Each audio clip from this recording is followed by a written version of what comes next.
Tara arrived with a suitcase full of clothes and a head full of static.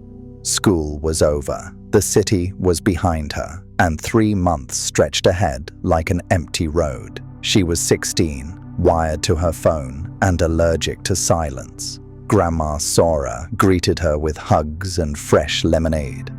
Grandpa Haruto just smiled, his hands earthy from gardening.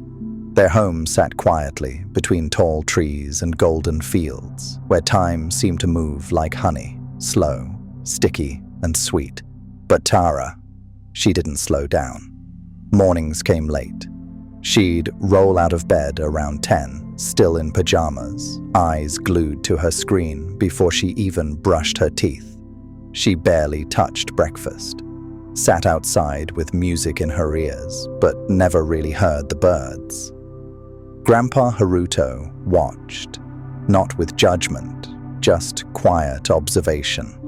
He saw the fatigue in her eyes, the way her thumbs moved faster than her breath, the way she drifted through the day like a signal with poor connection.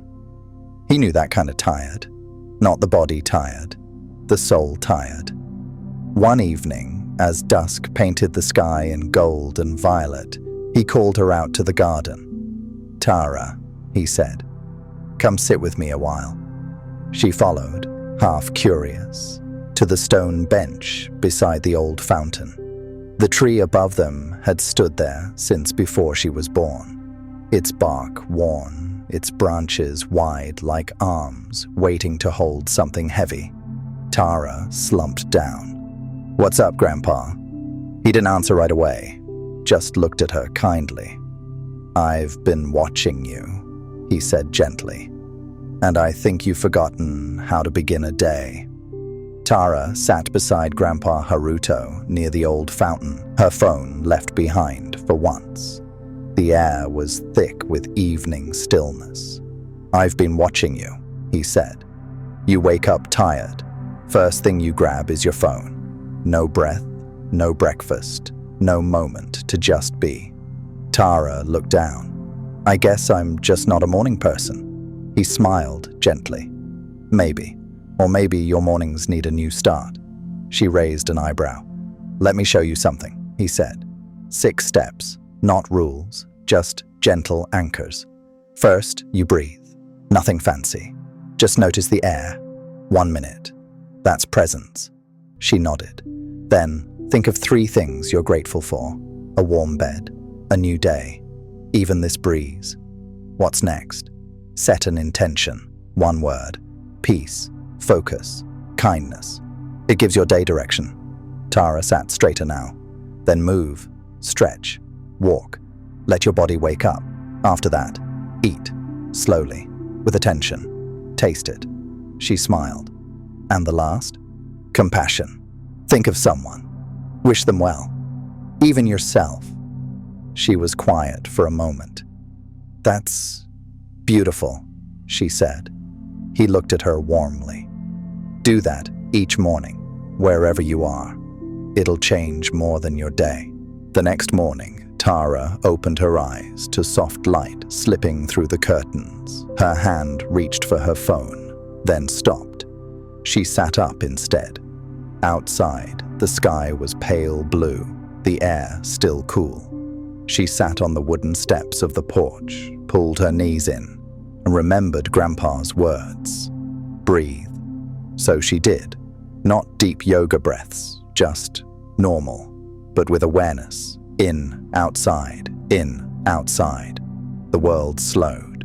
Then she whispered, half embarrassed, "I'm grateful for this silence, for Grandma's pancakes, and for being here." It wasn't poetry, but it was real. She closed her eyes. "Today, I want to be calm." That was her word, calm. Not perfect, not productive, just calm. Tara stood, stretched, touched her toes, twisted her spine until it cracked. Her body felt less like a burden, more like a home. In the kitchen, she ate slowly. No phone, just the warm bread, the honey melting on her tongue. It tasted brighter than she remembered. Before she left the table, she paused. closed her eyes again. Be happy, Grandpa. Be safe, Mom. Be okay, me. Her chest felt full, but not heavy. She didn't float through the day. But for once, she wasn't dragging herself behind it either. By noon, the sun was high, and the village buzzed with small life. Grandma asked Tara to help hang laundry. Normally, she'd groan or pretend to be too tired. But today, she simply nodded. She still had thoughts racing through her head. A missed text. A friend's post she hadn't replied to. But somehow, it all felt quieter. Later, when a jar slipped from her hand and shattered on the floor, she froze. Then, instead of snapping or sulking, she took a breath. Just like Grandpa said, one breath. In, outside. Grandma just smiled. That's all right, sweetheart. It's only glass. Tara laughed softly. And I'm still calm. In the afternoon, she sat under the tree with a notebook, not scrolling, not posting, just sketching the view in front of her. It wasn't great art, but her fingers moved with purpose. For the first time in a long while, she wasn't trying to escape the moment. She was in it. And the moment, somehow, was enough. That evening, Tara called her mum. "Hey," she said. There was a pause on the other end. "You sound different," her mum replied. "Calmer." Tara smiled. "I guess I am." They talked for nearly half an hour about simple things, the garden, Grandma's cooking, a dream Tara had last night. But something had shifted. She wasn't rushing to end the call. She wasn't distracted. After they hung up, she sat still for a moment. She thought about how rarely she used to listen to her breath, her food, her body, even her family. She'd been living with the volume turned up so loud she couldn't hear herself think. Now, in the silence of the countryside, everything was finally audible. Later, she helped Grandma with the dishes, humming along to the radio. Grandpa sat nearby, flipping through an old book, occasionally glancing at her with that quiet, knowing look. Tara caught his eye. "I think I'm starting to get it." He smiled, but said nothing.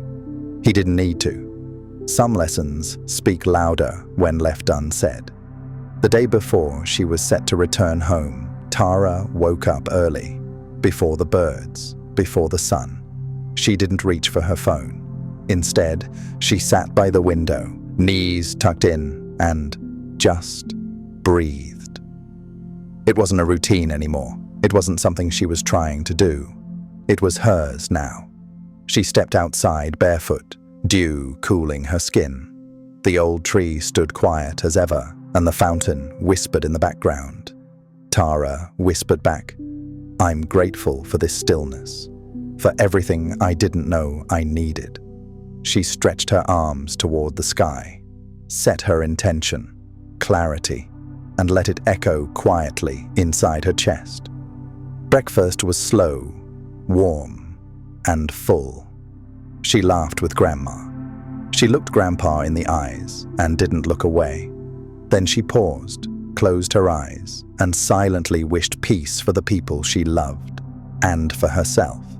When she opened them again, something in her felt rooted, not perfect, not fixed, but awake. She turned to Grandpa as he sipped his tea.